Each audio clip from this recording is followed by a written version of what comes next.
अभिनेता और ऐसे कितने पात्र उन्होंने अपने नाटक में किए होंगे जिनके लिए उन्हें पुरस्कृत किया गया है। तो ऐसे मशहूर गजलकार सुरेश गिरजी सागर, आपका हार्दिक स्वागत है। धन्यवाद। तो आज धीरे धीरे इनके जो भी जीवन के पल है उनके बारे में हम जानने की कोशिश करेंगे, क्योंकि हम बहुत बार ऐसा होता है कि हमारे आजू बाजू में इतने सारे लोग होते हैं, बहुत ज़्यादा हम उन्हें पहचानते हैं ऐसा हमें लगता है, लेकिन ऐसा नहीं होता है।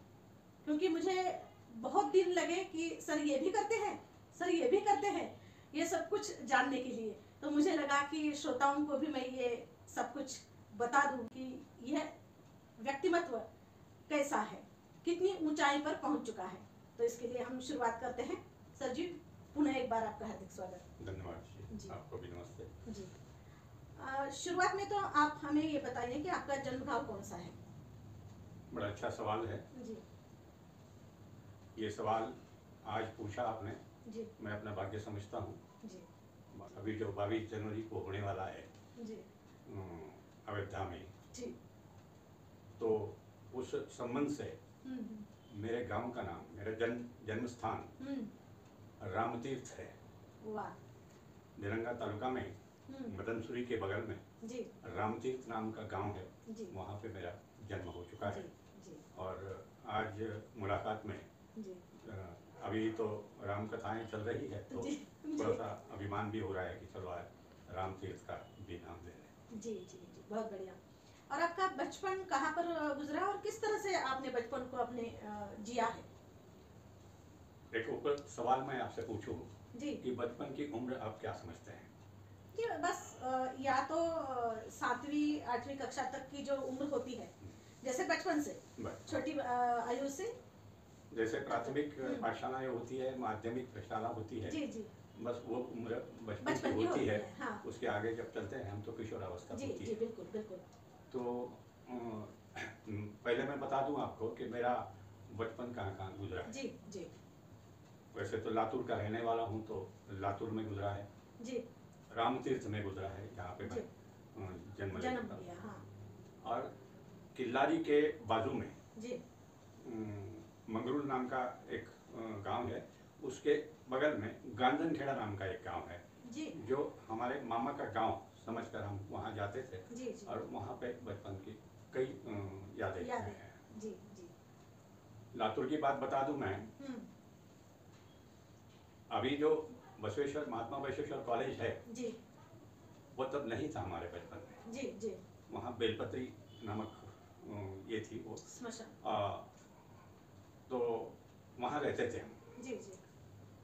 राजस्थान का विद्यार्थी रहा हूँ मैं जी, मारवाड़ी राजस्थान का। जी। जब पाठशालाएँ 4:30 बजे तक की रहती थी, सुबह 10 बजे से 4:30 बजे तक, 4:45 बजे तक रहती थी। जैसे ही हम पाठशाला से आते, स्कूल से आते, तो दफ्तर वगैरह रख देते थे और बस मित्रगण जमा हो जाते और खेलने के लिए जाते। वहाँ बेलपत्री के उस किनारे को, रोड को लगकर गुलमोहर के पेड़ थे जी। वो गुलमोहर के पेड़ को जो पल्ली लगती है जी, वो थोड़ी सी तलवार नुमा होती है जी। और वो नीचे ढेर सारे फलियाँ गिरती थी जी जी। तो वहीं पर हम संग्राम खेला करते थे जी। वो फल्ली को उठाना जी, एक दूसरे के हाथ में आधे इधर आधे उधर, हाँ। संग्राम खेला करते थे। तो तलवारें चलाते थे वो फल्ली की, वो बड़ा याद है मुझे जी, जी। हमारे स्कूलों में जी, जब एनसीसी का परेड हो या कोई और बात से ऑर्डर मिलते ही हमें दक्ष रहना पड़ता था जी। उस वक्त राजस्थान में मारुतिराव एनकेकर नामक शिक्षक थे जी। वो ऑर्डर दिया करते थे एनसीसी के इसको जी। तो हम उसमें शामिल रहते थे और उनकी आवाज़ बड़ी उम्दा थी। तो वो फिर क्या करते थे कि हम शाम के समय हमारे मित्रगण को सामने खड़ा करते थे हम जी, एक कतार में, और मैं ऑर्डर दिया करता था। थोड़ी आवाज़ मेरी आप जान भी रहे होंगे जी, कि उसके लिए लायक थी वो। हाँ। एक वक्त ऐसा वाकया हुआ, उधर ही रहते थे मारुति राव खेमकेकर हमारे प्रिय शिक्षक। तो उधर से आ रहे थे और मैं ऑर्डर दे रहा था। तो जैसे भी मैंने उनको देखा तो शर्मा गया मैं भी। 6वीं 7वीं में होगा मैं शायद। तो पास आके बोले, अच्छा देता है तू ऑर्डर, आवाज़ भी तेरी अच्छी है, तो कल से मैं लगाता हूँ तेरे को काम पे। वो भी यही विशेषताएं होती है कि अध्यापक बच्चों के ऐसे गुण पहचान ले और उन्हें बढ़ावा दे। राम तीर्थ को हम जाया करते थे छुट्टियों के इसमें, मैं और मेरा भाई रमेश दोनों भी वहाँ पर जाया करते थे। वहाँ माने नामक एक रईस परिवार था, समृद्ध परिवार था। उनका एक तो बड़े भाई गोविंद राव नामक थे और छोटा वेंकट राव जो हमारे उम्र का। तो हम छुट्टियों में जाते ही जाते थे। फिर उनकी 300 एकड़ जमीन थी, इतने समृद्ध थे वो। फिर उनकी खेती तो बहुत बड़ी थी, तो उसमें हल भी चलाते थे कभी कभी हम। वो कवट होता है, हाँ, पेड़ थे उसके, तो वो गिरा के खाया करते थे। और घोड़ी थी उनके पास एक, उसकी भी सवारी किया करते थे। और वो जो पानी निकालते हैं, क्या कहेंगे आप उसको, म्यूजिक के साथ चलते हैं वो, तो उस पर भी वो बैठ करके, वो रस्सी बैठ करके, जैसे वो खेत में काम करने वाला उस पर बैठा करता था, तो हमको भी बैठाता था वो। तो उसका भी आनंद हमने उठाया है। और खेलों से संबंधित है तो फिर गांधन खेड़ा में भी हमने छुट्टियां गुजारी है। तो वहाँ मामा के घर के बाजू में ही एक नदी बहती थी। उस वक्त ग्रीष्म ऋतु में भी नदियों को पानी रहता था। तो सुबह सुबह उठे कि नहाने के लिए हम नदी पर जाते थे। थोड़ा ज़्यादा नहीं था, इतना सा पानी रहता था, तो उसको तैरने में आनंद उठाया हमने। ऐसे कई एक्टिविटीज में बचपन गुजारा है। बहुत बहुत बढ़िया, क्योंकि इतनी हंसी खुशी बचपन गुजारने के लिए आपको मिला, ये आपका ये सौभाग्य है। अभी तो फ्लैट में रहने वाले बच्चों को कुछ भी पता नहीं होता है। वो तो बड़ा दुख होता है कि वो तो आकाश भी खिड़की से देखते हैं। ये उनका तो दुर्भाग्य है। जी जी। आपकी शिक्षा दीक्षा के बारे में बताइए। शिक्षा, प्राथमिक शिक्षा मेरी पुरनमन लाहौटी पाठशाला आजाद चौक में हुई थी। वो लिंकिंग है कि हम 5वीं को इसमें राजस्थान मारवाड़ी राजस्थान में हमने दाखिला लिए और वहाँ 10th तक हमने पढ़ाई की। उसके बाद PUC साइंस को मैंने दयानंद साइंस कॉलेज में एडमिशन लिया था। मगर कुछ बातें होती है तो हमारे आर्य समाज के कंसेप्ट में नसीब को नहीं माना जाता, मगर कभी कभी मानने पर मजबूर होना होता है। तो PUC साइंस को हमने एडमिशन लिया। साथ में मेरे रमेश जोड़गे साहब थे, वो इंजीनियरिंग के उद्देश्य से आए थे और हम भी वही होना चाहते थे। तो जैसे भी PUC का वर्ष समाप्त हो रहा है, हमारे घर की हालात ऐसे बदले कि हम आगे पढ़ाई नहीं कर सकते थे। इसलिए PUC पास होने के बाद हमने कला महाविद्यालय में प्रवेश लिए, फर्स्ट ईयर BA के। उसमें मेरे सब्जेक्ट रहे हिंदी, पॉलिटिकल साइंस और इकोनॉमिक्स। तो BA कंप्लीट हो गया। इतने आसानी से नहीं हुआ वो। 11वीं से हमारे घर के हालात इतने ये हो गए हैं कि मुझे ट्यूशन लेने के लिए मजबूर होना पड़ा। बच्चों के ट्यूशन लिया करता था मैं। जब महीने को एक बच्चे को 10 रुपये दिया करते थे। वो मकबूल नामक एक कंपाउंडर था सिविल हॉस्पिटल का, उसके घर में जाके 2 बच्चों को पढ़ाता, फिर दूसरी तरफ और दूसरे 2 बच्चों को पढ़ाता। घर पर जाकर पढ़ाना पड़ता था। घर पर जाकर ही पढ़ाता था मैं। और अपना चरितार्थ उधर निर्वाह 2 माताएं थी, भाई छोटा, एक सौतेला भाई, एक बहन, और पिताजी तो अदबल हो गए थे, काम नहीं। तो ऐसे बीए कैसे तैसे कंप्लीट किया मैंने जी। और जैसे ही बीए कंप्लीट किया जी। तो 71 का ग्रेजुएट हूँ मैं जी। और एमए हिंदी को जाने के लिए वहाँ औरंगाबाद जाते थे लोग। तो उस वक्त दयानंद कॉलेज में एमए की बैच नहीं थी जी। हिंदी एमए की जी। जिसको हम शिक्षा पढ़ना चाहते थे। जी। तो ऐसे ही लॉ का नाइट कॉलेज निकला 72 को जी। जहाँ पर शिवराज पाटिल जी। हिप्परगेकर शिवराज पाटिल जी जी। कानड़े प्रिंसिपल रहे उन्हें जी। तो वहाँ पे एडमिशन लिया मैंने जी लॉ को।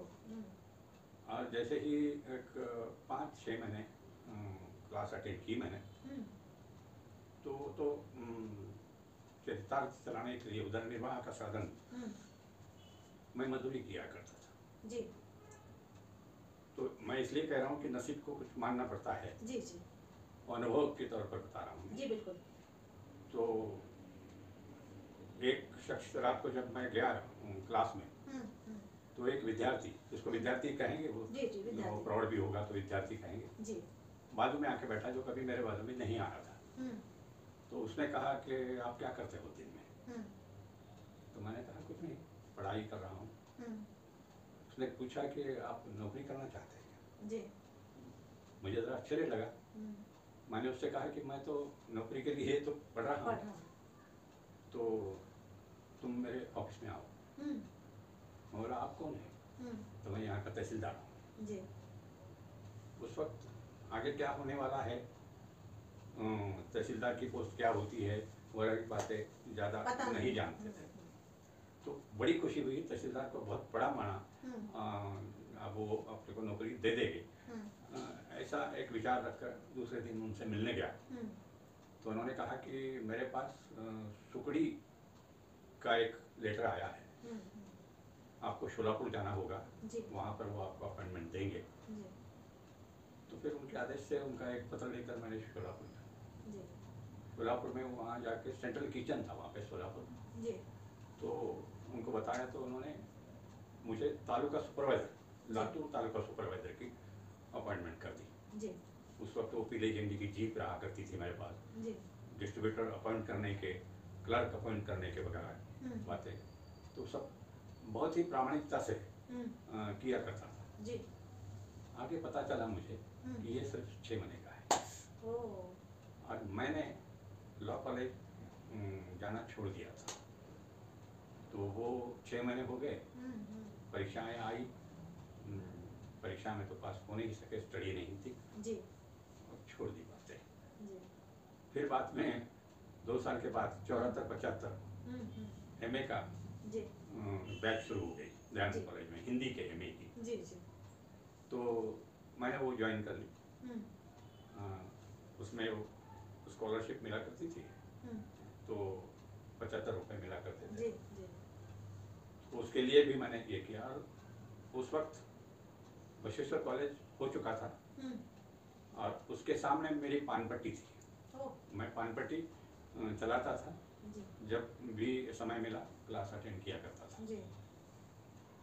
थोड़ी सी बदनसीबी ये कहूँगा कि माताजी को कैंसर हो गया और फिर उधर पढ़ाई की बात को अलग करना पड़ा और उनके इलाज के लिए मुझे लातूर शोलापुर मुंबई टाटा हॉस्पिटल वगैरह घूमना पड़ा।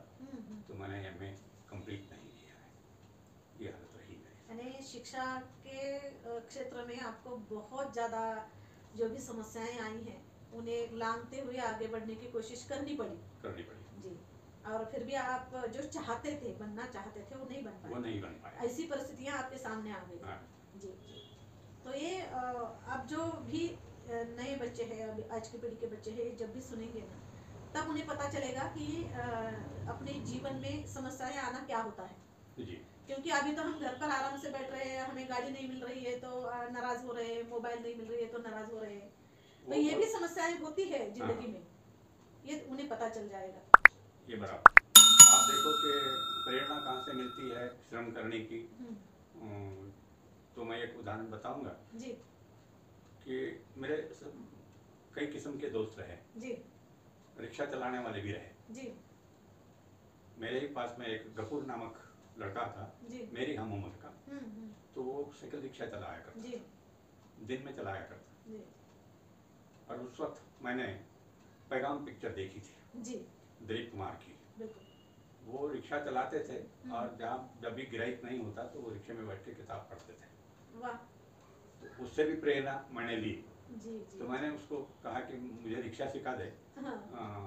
मैं शाम को चलाऊंगा। जी। तो उसकी भी कोशिश की, कभी कभी रेलवे स्टेशन पे जाया करता था मैं। जी। तो आपने रिक्शा भी चलाई है? रिक्शा भी चलाई है शाम के समय। और अपने एरिया का अगर कोई गिराइक है तो आता था, मैंने दूसरी तरफ नहीं जाता। जी जी जी। ये एक महीना भर की कोशिश रही, तो फिर थोड़ी मुसीबतें जान पड़ी तो छोड़ दिया, मगर प्रेरणा ली थी मैंने। ऐसे तो दिलीप कुमार के चहेते हैं हम जी, उनके आवाज़ के, उनके ढंग के, कला के जी, तो उनसे प्रेरणा ली थी मैंने। आपने अभी बात करते वक्त आर्य समाज का उल्लेख किया जी, तो आप आर्य समाजी विचारों से जीते हैं, उन विचारों से प्रभावित है और जीवन में भी उसे आचरण में लाते हैं जी। तो उसके बारे में आप क्या कहना चाहेंगे? पहले तो मैं ये बता दूं आपको कि बसवेश्वर कॉलेज के सामने हम रहा करते थे जी। जब नहीं था तब भी रहा करते थे, बन गया हमारे सामने तब भी रहा करते थे। तो 8वीं 6वीं 7वीं को हमारे पिताजी जब भी आर्य समाज का उत्सव हुआ करता था जी, जी। सत्संग हुआ करता था जी। तो हमको जाने का, वहाँ जाओ सुनो ऐसा आग्रह किया करते थे, तो हम वहाँ जाते थे तो रुचि भी बढ़ गई। आर्य समाज सभागृह वहाँ पर पास से गांधी चौक आर्य समाज अभी जो है। और एक संयोगवश हमारे चचेरे भाई महादेव शास्त्री नाम गुरुकुल जाके आए थे, स्नातक, गुरुकुल के स्नातक थे वो जी।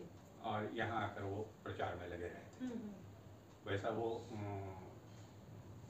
डॉक्टर बन के आए थे जी। आयुर्वेदिक डॉक्टर बन के आए थे, दवाखाना भी चलाते थे वहाँ पे आर्य समाज में। महादेव शास्त्री नाम था उनका। तो वो मुझे लेकर जाया करते थे या बुलाते थे, लेकर जाया करते, रुचि बढ़ गई जी। थोड़ा थोड़ा थोड़ा थोड़ा प्रभाव मुझ पर हुआ जी। कुछ बातें जो सत्य बातें होती है मुझे थोड़ी थोड़ी समझ में भी आई जी। और उसे मैं पसंद भी करने लगा, तो आगे उसी प्रभाव में बेहतर रहा जी। आपने आर्य समाज विचारों को जिस तरह से अपनाया है उस तरह से आपने अपने जीवन में अपनी जीवन संगिनी को भी लाया है उसी विचारों से प्रेरित होकर? हाँ, उसी विचारों से प्रेरित होकर लाया है जी। उसमें एक बात ऐसी थी कि जात छोड़ के शादी करने का उस वक्त उतना ये माहौल चलन नहीं था जी। वैसे मेरे पिताजी और मेरे माताजी का अंतरजातीय विवाह ऐसा मानेंगे हम जी, जी। मगर वो मुझे पता नहीं था कुछ भी जी। बाद में जैसे जैसे उम्र बढ़ रही है और शादी की उम्र हो चुकी है, पढ़ाई जितनी करनी थी हो चुकी है, मगर नौकरी न मिलने की वजह से मैं उस तरफ शादी की बात नहीं करता था जी। पिताजी भी 75 में गुजर गए थे जी।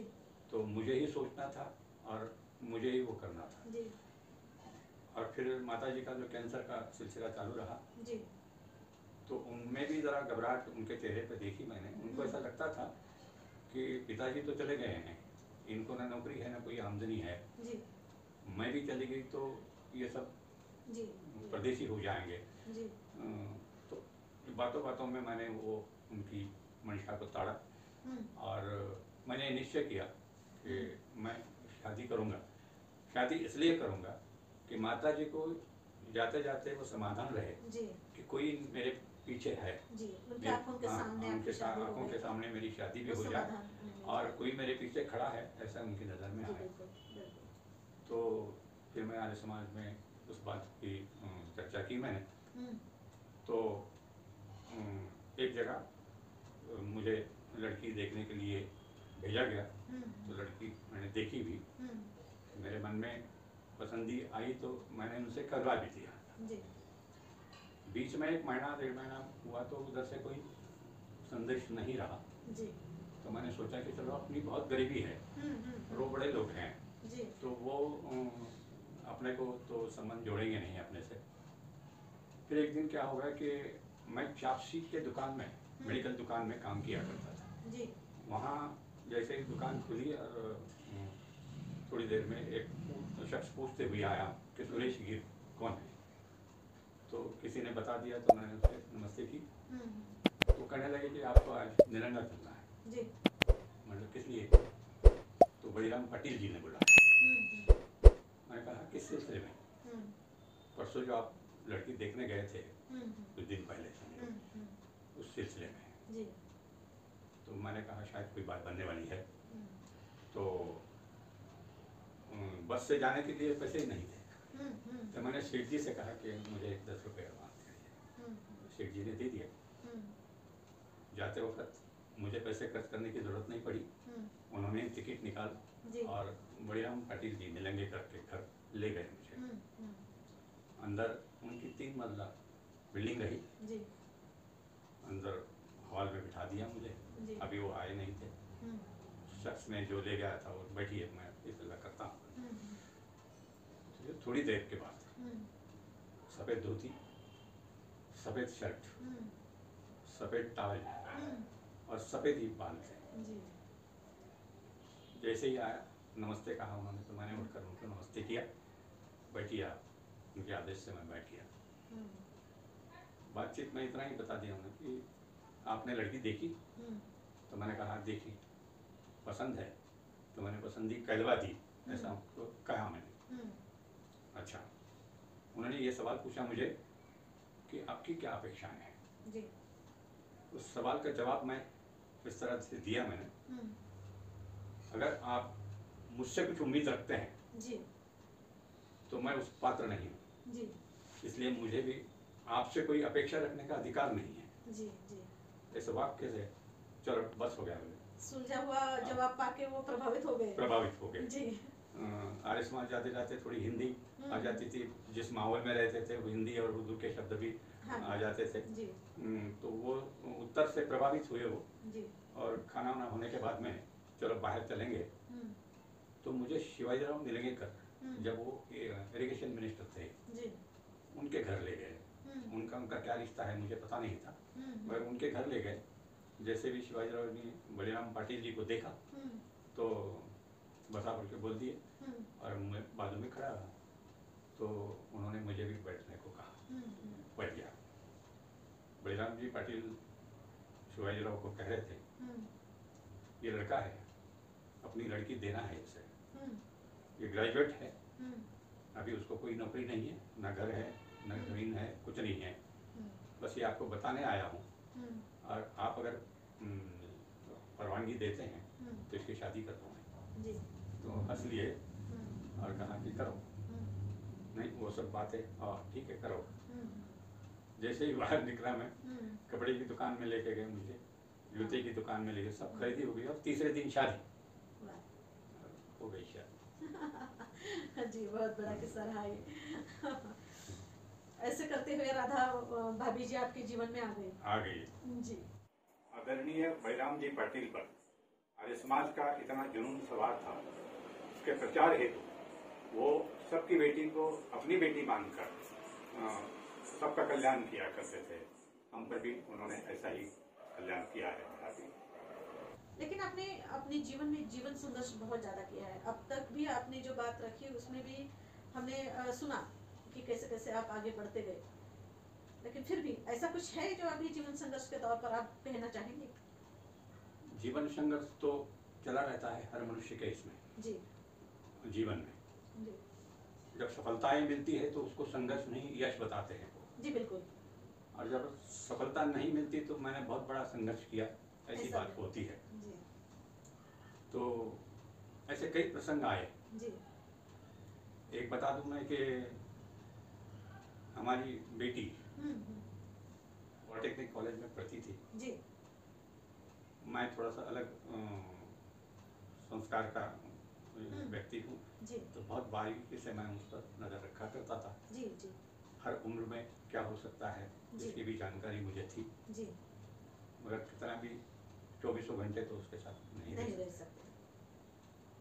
तो एक दिन पता चला कि ऐसा एक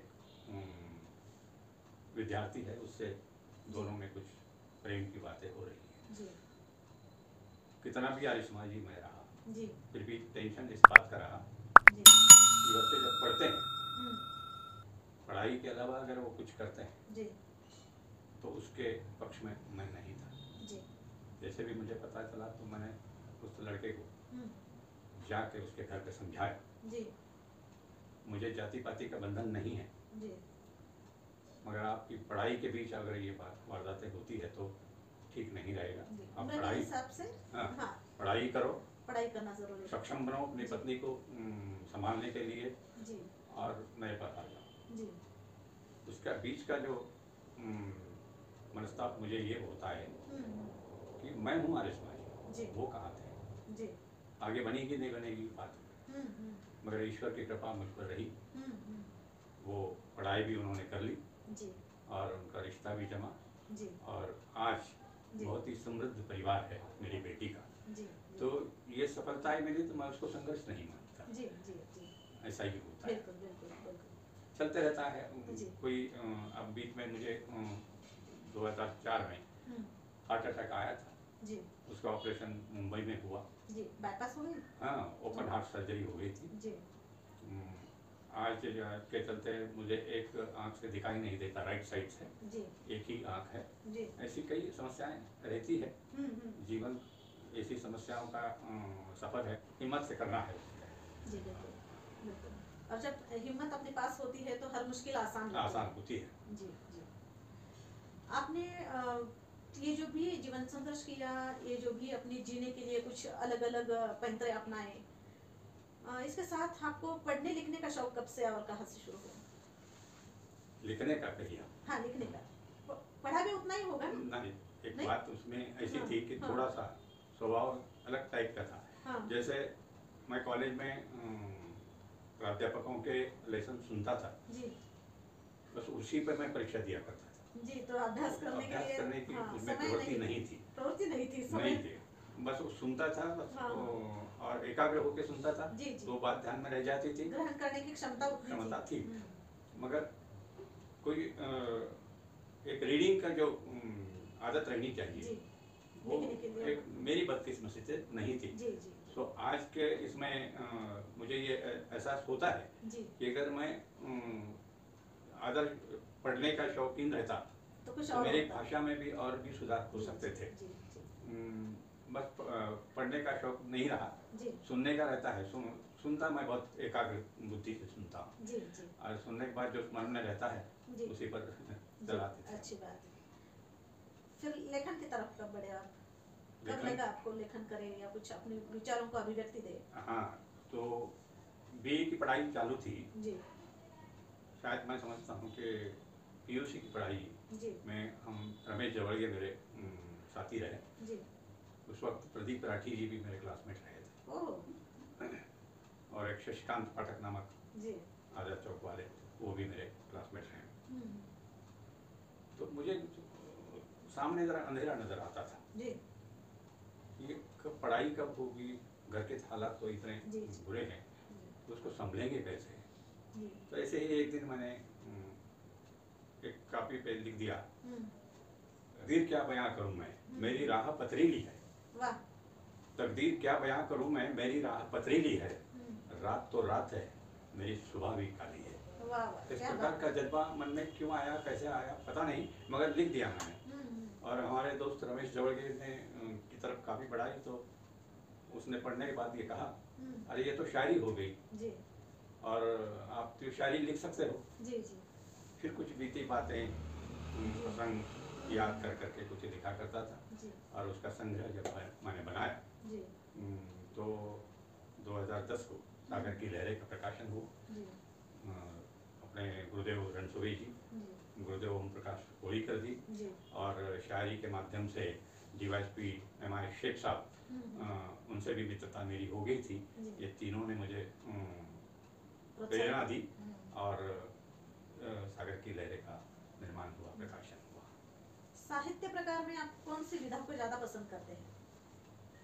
जैसे कहानी है या उपन्यास है या गजल है लिखने या तो कविता है? शुरू मैंने गजल से ही माध्यम से किया, हम्म, गजल ही लिखा करता था, कभी कभी गीत भी लिखा करता जी था। और नाटक में काम करता तो एक दिन ऐसे ही मन में आया हम्म, कि नाटक भी लिखें। जी कुछ अनुभव, कुछ कल्पनाएं उसमें जोड़ दी और सागर वातो प्रभाषा दिशा है उस नाटक का स्क्रिप्ट लिखा मैंने जी।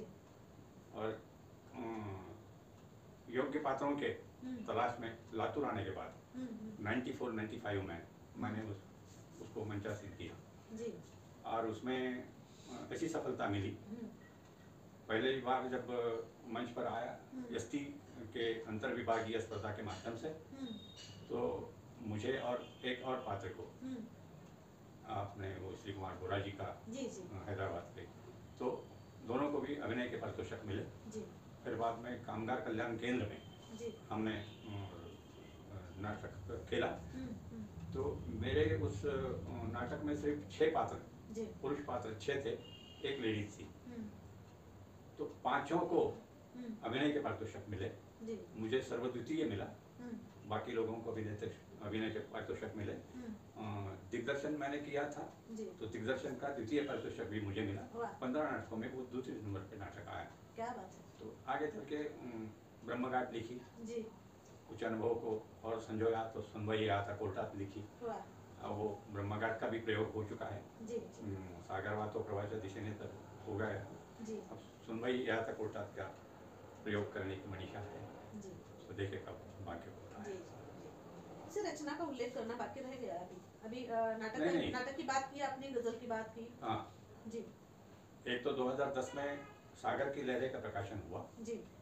उसके बाद और गजलें लिखी, तो सागर के किनारे का 2012 में जी प्रकाशन हुआ। जी।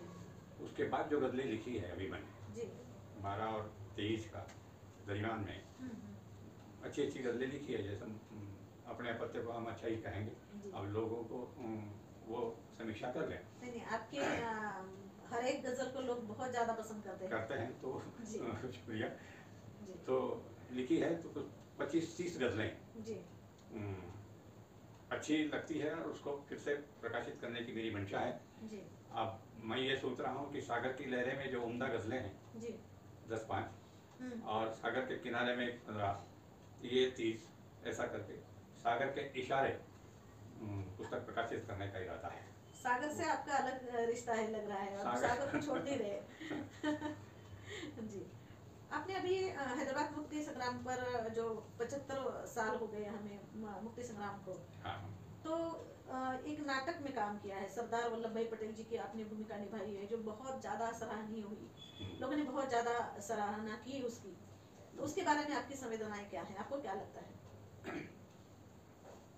उसमें गाथा मुक्ति संग्राम आती है, जिसके लेखक भैया शैलेश गौतम मुंडे हैं, बहुत ही उम्दा दिग्दर्शक हैं वो, और उनकी लिखावट में भी एक तराश है। तो नाट्य प्रेमी नामक एक ग्रुप है, तो उसमें एक दिन ऐसा आया कि जिनको नाटकों में काम करना है इस मीटिंग में आए, थोड़ा क्यों नहीं उसका आपको फायदा होगा, आर्थिक भी होगा, ऐसा कहा उन्होंने। जब कुछ करने को कुछ नहीं था, घर में बैठे रहते थे, तो मैंने सोचा कि चलो मीटिंग में जाए। तो मीटिंग में हम गए तो शैलेश जी वहाँ पर थे। वो गाथा मुक्ति संग्राम आती नाटक बिठाने का है, उसका रीडिंग किया उन्होंने किया, और धीरे धीरे प्रैक्टिस को बुलाने लगे। तो एक पात्र दिया मुझे रामलाल का, और 4 दिन के बाद और एक पात्र दिया मुझे सिराज तिमिर जी, वो स्टेट हैदराबाद स्टेट के कांग्रेस के अध्यक्ष रहे। ये राम के जो पात्र था रामलाल, तो वो जनता शिक्षण परिषद के सदस्य रहे। ये 2 पात्रों में 4-4, 5-5 जो वाक्य रहे उसको एक्टिंग करता था मैं। एंड को सरदार वल्लभ भाई पटेल का रोल रहा। वो मुझ तरफ देखते थे, मेरी आवाज़ को सुनते थे। तो एक दिन मुझे कहा उन्होंने कि सरदार वल्लभ भाई पटेलचा रोल तुम्हाला द्यायचा म्हणतो मी, तर ते तुमच्या केसाचं काय? मी म्हटलं काढून टाकू। काढणार असेल तर उद्यापासून वाचन सुरू करा। तो वो सरदार वल्लभ भाई पटेल का रोल मुझे मिला और मैंने आनंद से किया भी। अभिनय का जुनून सवार था तो कुछ भी करने और के कुछ लिए भी करने को तैयार। 75 साल की उम्र में आपने ये ढाढ़स बंधाया कि आप पूरे बाल भी निकाल लिए और बहुत अच्छे से रंगमंच पर काम करना कोई आसान बात नहीं होती। उसके लिए समय देना पड़ता है, उसके लिए बहुत ज़्यादा प्रैक्टिस की ज़रूरत होती है। तो उम्र के हिसाब से थोड़ा सा कठिन जाता है, क्योंकि उतने लंबे समय तक बैठे रहना, रिपीटेशन होता है उसका बार बार, थोड़ा थकान महसूस होती है। ये अनुभव आपका कैसे रहा? ये शरीर के अनुभव है जी। मन तो ताज़ा ही रहता है, बिल्कुल। जिसका छंद है आपको, हाँ। जिसके शौकीन हैं आप जी, तो वो आपको ताज़ा रखता ही कलाकार कहते हैं, रखता है, तो कलाकार कहते हैं। तो सरदार वल्लभ भाई पटेल का जब रोल मिला मुझे जी, तो उस नाटक में सार्थकता महसूस हुई जी, जी। वरना तो फिर वो 2-4 वाक्य इनके 2-4 वाक्य उनके पात्र अलग पात्र के तो बात अलग। वैसे सरदार वल्लभ भाई पटेल के मुंह में भी बहुत ज़्यादा डायलॉग नहीं थे जी, फिर भी उसका सुकून मिला मुझे जी, और जैसे ही प्रयोग खत्म हो जाता जी, तो लोग आकर मुझसे मिलने आते थे और पहले ही खड़ा रहता था जी, तो हुबेहूब दिसता है तुम्हें, हुबेहूब दिसता है तुम्हें, तसल्ली आनंद होता था। अब इसमें जो एक कलाकार को सलाम हमारा भी। उसमें क्या है कि एक इंटरव्यू सुना था मैंने शायरा बानू का जी, अभी कुछ उनके उतरने से पहले जी, तो वो कह रही थी कि दिलीप कुमार जी को अपनी पसंदीदा रोल का इंतजार है जी। मैंने वो वाक्य बहुत गौर से सुना जी, अगर वैसा रोल मिलता है तो वो अभी भी करने को तैयार हैं जी, तो अभी उनकी चाह रही है कि मुझे अभी तक मन मुताबिक रोल करने को नहीं मिला। दिलीप कुमार की वो अवस्था रही तो हमारी क्या औकात जी, जी, जी। बस समाधान मान लेते हैं सरदार वल्लभ भाई पटेल पे जी जी, बिल्कुल, बहुत बढ़िया। आपकी कुछ रचनाएं हमें सुननी है तो आप पेश करें। एक तो हिंदी उर्दू मिश्रित जो गजलें होती है उसको हम हिंदी कहेंगे जी, उर्दू के शब्दों का कुछ प्रयोग कर लिया करता हूँ। ज़्यादातर मैं मराठी में नहीं लिखता जी, मगर कभी कभी लिखने का मन होता है जी, आप जैसों की कविताएं सुनकर जी। तो एक मराठी की रचना जी, मैं इससे पहले आपको एक सवाल पूछ लूं जी, कि आप उर्दू कैसे जानते हैं? या आपकी पढ़ाई में थी उस वक्त उर्दू? नहीं, पढ़ाई में उर्दू नहीं थी, मगर आपने अभी कहा था मुक्ति संग्रामाची का इतिहास जो है तब उर्दू ही ज़्यादा चलती थी जी, घरों में नहीं आई मगर बाहर के वातावरण में चलती थी। और मैं जिस मोहल्ले में रहा करता था वो आधे हिंदू थे तो आधे मुस्लिम रहे, मेरे दोस्त हिंदू भी रहे मुस्लिम भी रहे और जिसकी उसके भाषा के शब्द हैं दोनों भी कानों पे आए तो उर्दू के कुछ शब्द आत्मा उनके शब्दों की आत्मा के साथ मैंने समझे हैं। जितने भी मुझे उर्दू के शब्द पता हैं तो उनकी आत्मा को भी मैं पहचानता हूँ, किस ढंग से उसका उच्चारण किया जाए और किस लहजे में उनको डाला जाए। तो किताबों से पढ़ने के बजाय आपने वास्तव में उसे अनुभव किया है जी, सुना है हाँ। कई बार बोला भी होगा उनके साथ, बातचीत तो होती रहती थी। तो मराठीची एक गजल छंद शेर आपण म्हणू एक असं येऊन जातं छंद शेर तर मतला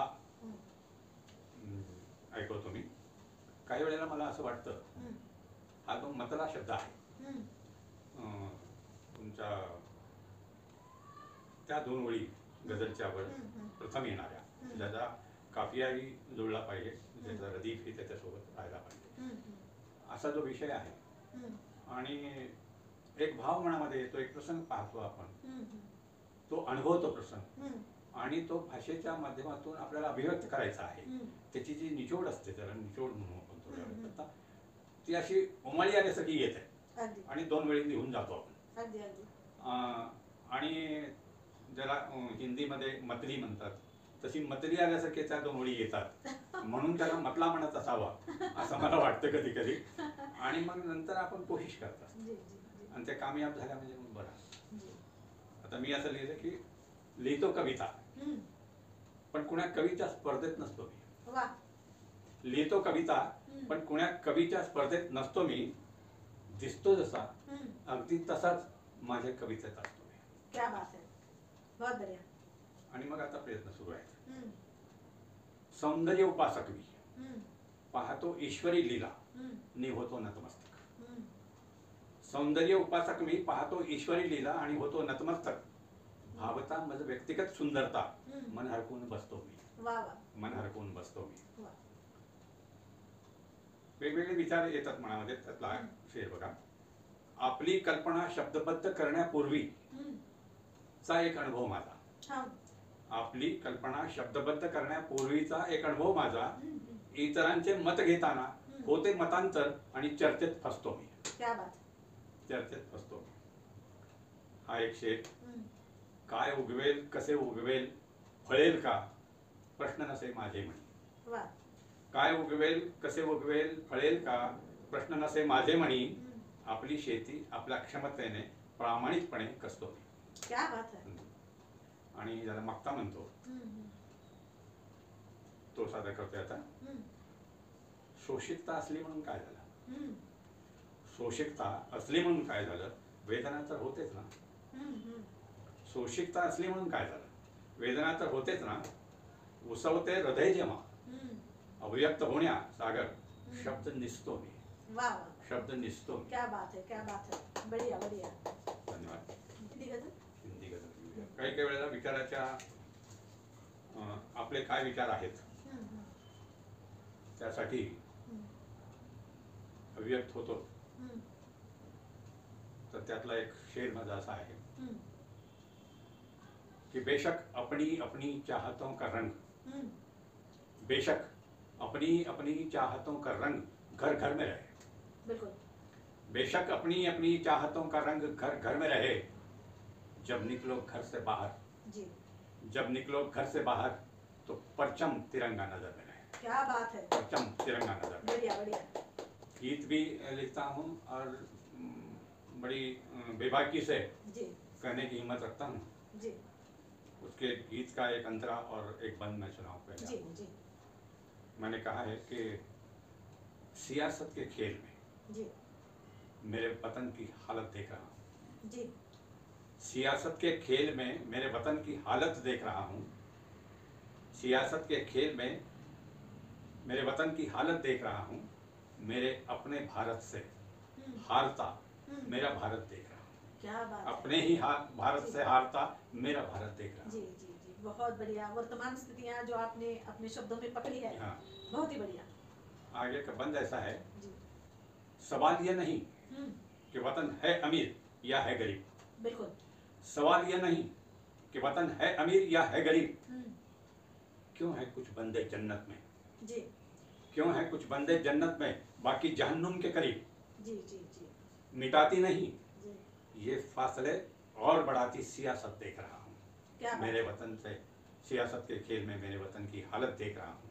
क्या बात है. एक बार ये भी कहा मैंने कि मंजिल एक है. जी. सबकी मंजिल एक है तो आप रास्तों का बाजार क्यों है. जी. सबकी मंजिल एक है तो रास्तों का बाजार क्यों है. सबकी मंजिल एक है तो रास्तों का बाजार क्यों है. सबको है वतन से प्यार तो आपस में तकरार क्यों है. क्या बात है. आपस में तकरार क्यों है. बहुत. वही गजल जो अभी कही मैंने कि सबकी मंजिल एक है तो रास्तों का बाजार क्यों है, उसी को पूरा करता हूँ. जी. भलाई भलाई तो पक्ष दायां भी चाहे. जी. भलाई तो पक्ष बायां भी चाहे. जी. भलाई तो पक्ष दायां भी चाहे, भलाई तो पक्ष बायां भी चाहे. फिर राहे भलाई पर मिल के चलने से इनकार क्यों है. बिल्कुल. मिल के चलने से इनकार क्यों है. जी जी. दिल दाएं का भी प्यार भरा, दिल बाएं का भी प्यार भरा. जी. दिल दाएं का भी प्यार भरा, दिल बाएं का भी प्यार भरा. फिर इन प्यारों के बीच रहती नफरत की दीवार क्यों है. क्या बात. चुनावी मौसम की बहार, जी. चुनावी मौसम की बहार चलाते एक दूसरे पर तलवार. जी. चुनावी मौसम की बहार चलाते एक दूसरे पर तलवार. जी. फिर हुकूमत के लिए इन दुश्मनों में पनपता प्यार क्यों है. बिल्कुल सही. बिल्कुल. फिर हुकूमत के लिए इन दुश्मनों में पनपता प्यार क्यों है. मक्ता पेश करता हूँ. जी. थोड़ी मुझे भी हंसी आती है इस मक्ते को पढ़ते हुए. जी. थकते नहीं दोनों एक दूसरे को चोर बताते बताते। बिल्कुल सही। थकते नहीं दोनों एक दूसरे को चोर बताते बताते। जी। तो सवाल उठे सागर, चुनते हम चोरों की सरकार क्यों है? क्या बात है, सरकार क्यों है? बहुत बढ़िया, बहुत बढ़िया। ये रचना गजल के पहले 2 शेर हैं। जी। कुछ लोग समझते कम, समझाते ज्यादा। जी। कुछ लोग समझते कम, समझाते ज्यादा हैं। कुछ लोग समझाते कम, उलझाते ज्यादा हैं। क्या बात है। हया का गहना हुस्न की खूबसूरती बढ़ाए। जी। हया का गहना हुस्न की खूबसूरती बढ़ाए। जी। कुछ हुस्न शर्माते कम, दिखलाते जाता है। जी। कुछ हुस्न शर्माते कम, दिखलाते जाता है। गजल के चंद से सुनिए, इंसान खुली किताब कम, बंद फसाना बहुत रहता है। बिल्कुल। इंसान खुली किताब कम, बंद फसाना बहुत रहता है। खूबियों की करे नुमाइश, खूबियों की करे नुमाइश, अयब छुपाना बहुत रहता है। जी जी। अयब छुपाना बहुत रहता है। बिल्कुल। बहुत सारी बुराइयां छुपाने की कोशिश रहती है। जी। बहुत सारी बुराइयां छुपाने की कोशिश करे, थोड़ी सी भलाई को यार चमकाना बहुत रहता है। थोड़ी सी भलाई को यार चमकाना बहुत रहता है। ये शेर सुनिए कि कोई लाख करे तदाबीर मुकद्दर के बनाने को, कोई लाख करे तदाबीर, तदाबीर युक्तियां करते हैं। कोई लाख करे तदाबीर मुकद्दर के बनाने को, इंसान तकदीर के हाथों का खिलौना बहुत रहता है। इंसान तकदीर के हाथों का खिलौना बहुत रहता है। ये हसीले गजल शेर सुनिए कि जिगर वाले जीतने जंग, जान की बाजी लगाते हैं। जिगर वाले जीतने जंग, जान की बाजी लगाते हैं। नाकारा की फितरत में बहाना बहुत रहता है। जी बिल्कुल। नाकारा की फितरत तैयार, बहाना बहुत रहता है। उसके इल्म में इजाफा कहाँ हो मुमकिन सागर, जी। उसके इल्म में इजाफा कहाँ हो मुमकिन सागर, जिसको सुनना कम सुनाना बहुत रहता है। जी जी। जिसको सुनना कम सुनाना बहुत रहता है। गजल के चंद से पढ़ता हूँ मैं। बहुत ही उस पर गौर करने की ज़रूरत महसूस करता हूँ मैं। मतलब ये कहा मैंने कि किताब तारीख के कुछ पन्ने फाड़ने होंगे। जी। किताब तारीख के कुछ पन्ने फाड़ने होंगे, भाईचारा बिगाड़ते तारीखी किस्से गाड़ने होंगे। जी। भाईचारा बिगाड़ते तारीखी किस्से गाड़ने होंगे। शेर सुनिए कि मत मजहबों के सियासी पौधे सींचे जा रहे हैं। जी। मत मजहबों के सियासी पौधे सींचे जा रहे हैं। फल नफरत के लगने से पहले उखाड़ने होंगे। क्या बात है। फल नफरत के लगने से पहले उखाड़ने होंगे। अभी ये शेर सुनिए, नजाकत इसकी, फसादात भड़काते दिमाग बहुत तेज चल रहे हैं। जी। फसादात भड़काते दिमाग बहुत तेज चल रहे हैं। काट उन जालिमों की बनकर दिल से दिल जोड़ने होंगे। क्या बात। काट उन जालिमों की बनकर दिल से दिल जोड़ने होंगे। ये भी माना है हमने कि सियासत में सियासत है जरूरी, जी, मगर कहाँ तक। जी। सियासत में सियासत है जरूरी, मगर कहाँ तक। इंसानियत में सियासत लाने वालों से रिश्ते तोड़ने होंगे। क्या बात है। अभी अगली मकता है, जी। गर फर्ज वतन का करता है तकाजा सागर, गर फर्ज वतन का करता है तकाजा सागर, तरक्की वतन के लिए गैर मुनासिब हक छोड़ने होंगे। तरक्की वतन के लिए गैर मुनासिब हक छोड़ने होंगे। किताब तारीख के कुछ पन्ने फाड़ने होंगे। बहुत बढ़िया। भाईचारा बिगाड़ते तारीखी किस्से गाड़ने होंगे। बहुत बहुत बढ़िया। मुझे लगता है कि अभी आप सिग्नेचर गजल जो आपकी है माँ की, वो सुनाइए। जी, जैसे पीछे भी मैंने कहा था जी, ये दिमागी कसरत नहीं है, ये मेरे आत्मा की उपज है। जी जी। तो मेरी माँ, खास तौर से मैं मेरी माँ शीर्षक इसलिए दे रहा हूँ कि मेरी माँ को मैं जानता हूँ, मेरी माँ की मोहब्बत का जिक्र मैं करूँगा। तो अंतरा सुनी, ईश्वर को हुई प्यारी, अब नहीं मेरी माँ मेरे पास। जी। ईश्वर को हुई प्यारी, अब नहीं मेरी माँ मेरे पास, फिर भी होने का बन के एहसास है मेरी माँ मेरे पास। क्या बात है। अब ये एहसास मुझे किस किस तरह से हो रहा है, बंद में सुनिए। जी। माँ के रहते रहता न था कोई गम मुझे। जी। आप सभी ने अनुभव किया होगा। जी। माँ के रहते रहता न था कोई गम मुझे, जन्नत नजर आती थी दुनिया हरदम मुझे। क्या बात है। जन्नत नजर आती थी दुनिया हरदम मुझे, वो जन्नत बन के अमानत है मेरी माँ मेरे पास जी। वो जन्नत का नजारा अब तक भी है मेरी यादों ने संभाला। जी बिल्कुल। वो जन्नत का नजारा अब तक भी है मेरी यादों ने संभाला, वो मेरे पीछे माँ का दौड़ना लेके हाथों में निवाला। क्या बात है। वो मेरे पीछे माँ का दौड़ना लेके हाथों में निवाला, उस निवाले की मिठास बन के मेरी सांस जी है मेरी माँ मेरे पास। क्या बात है। मेरी किसी शरारत से माँ को हुई न मुसीबत कभी जी। मेरी किसी शरारत से माँ को हुई न मुसीबत कभी, किसी मुसीबत में हुई न कम माँ की मोहब्बत कभी। क्या बात है। वो माँ की मोहब्बत, वो माँ की मोहब्बत बन के मेरे दिल की दौलत है मेरी माँ मेरे पास। क्या बात है। अब ये बंद सुनिए कि किसी खता के लिए जब पिता से हम पिट जाते जी। किसी खता के लिए जब पिता से हम पिट जाते, दौड़े दौड़े जाकर माता की बाहों में सिमट जाते। वाह। किसी खता के लिए जब पिता से हम पिट जाते तो दौड़े दौड़े जाकर माता की बाहों में सिमट जाते। वो सिमटना बन के रोज सपना जी है मेरी माँ मेरे पास। क्या बात है। लोग कहते हैं मेरी सूरत मेरे माँ से मिलती है। जी। लोग कहते हैं मेरी सूरत मेरे माँ से मिलती है, देखता हूँ जब भी आईना, देखता हूँ जब भी आईना ये हकीकत खुलती है। वाह। वो मेरा आईना, वो मेरा आईना बन के माँ का होना है मेरी माँ मेरे पास। क्या बात है। आखिरी बंद है और आखिरी बंद सुनते समय इस मिसरे को याद रखिए कि लोग कहते हैं मेरी सूरत मेरे माँ से मिलती है। बिल्कुल। कृपा ईश्वर की मुझ पर, कृपा ईश्वर की मुझ पर, सूरत मेरी लेकर बेटी आई मेरे घर। वाह वाह। कृपा ईश्वर की मुझ पर, सूरत मेरी लेकर बेटी आई मेरे घर, फिर माँ के मोहब्बत की सागर गूंजी शहनाई मेरे घर। वाह। वो मेरी शहनाई, वो मेरी शहनाई बन के मेरी माई है मेरी माँ मेरे पास, है मेरी माँ मेरे पास। क्या बात है। बहुत बहुत बढ़िया। अब तक हमने आपके पूरे जीवन के हर पल को जानने की कोशिश की। वैसे इतने कम समय में ये सब कुछ संभव नहीं है, लेकिन बस ऊपरी तौर पर जी। लेकिन ये तो पता चल चुका कि आप कौन कौन से क्षेत्र में और क्या क्या कर चुके हैं। तो इस अनुभव से आप आने वाली नई पीढ़ी को क्या संदेश देना चाहते हैं? अच्छा। या फिर जो नवोदित लोग हैं, लिखने वाले नए लोग हैं, उन्हें क्या बताना चाहेंगे? वैसे मैं भी तो नया ही हूँ जी। और इस पथ का मैं विद्यार्थी हूँ, जी। तो बहुत ऊंची बड़ी बात न करूँगा मैं। जी। फिर भी ये कहना चाहूँगा जी।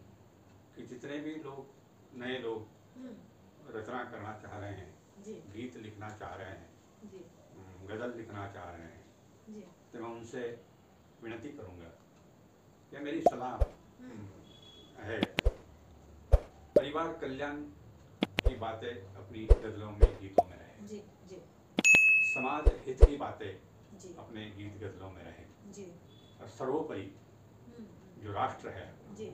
उस राष्ट्र के प्रति राष्ट्रभक्ति अपने अभिव्यक्ति में रहे। क्या बात। ये संदेश देना चाहूँगा। मैं भी इसी कोशिश में रहता हूँ। जी। दिल बहली की बातें तो होती रहती है, जी। दिल बहली भी करो, मगर जी। जिसका परिवार जी। खुशहाल है जी। वो स्वर्ग में रहता है। जी बिल्कुल। और जिसका समाज नीति मूल्य है जी। तो फिर पूछो ही मत। बिल्कुल। और ये सब समाहित करके अपने मन में राष्ट्रभक्ति की भावना से हम भरपूर रहे, ये बात की आवश्यकता को मैं समझता हूँ। जी। आपको भी अवगत करना चाहता हूँ। जी जी बिल्कुल। बहुत अच्छी सलाह आपने दी। तहे दिल से आपका शुक्रिया। आपने समय दिया और बहुत अच्छे से अपने जीवन के कुछ पलों का हमारे साथ साझा किया, इसलिए आपका तहे दिल से शुक्रिया करती हूँ और आपके आगे के लेखन के लिए आपको शुभकामनाएं देती हूँ। वैसे आप और भी रंगकर्मी के रूप में हमारे सामने आए, जिसमें आप कभी अभिनेता नेता बने तो कभी दिग्दर्शक बने, जो भी आप करना चाहें उसमें आपको बहुत ज़्यादा तरक्की मिले, ये शुभकामनाएं करती हूँ और यहाँ पर रुकती हूँ। धन्यवाद। आपकी शुभकामनाओं का मैं धन्यवाद करता हूँ जी। और आपका भी आभार इसलिए मानूंगा कि मेरी रचनाएं हो या मेरे व्यक्तित्व को आपने 4 लोगों के सामने रखने की जो कोशिश की है, मुझे और लोग जानेंगे तो इसका भी आभार व्यक्त करता हूँ।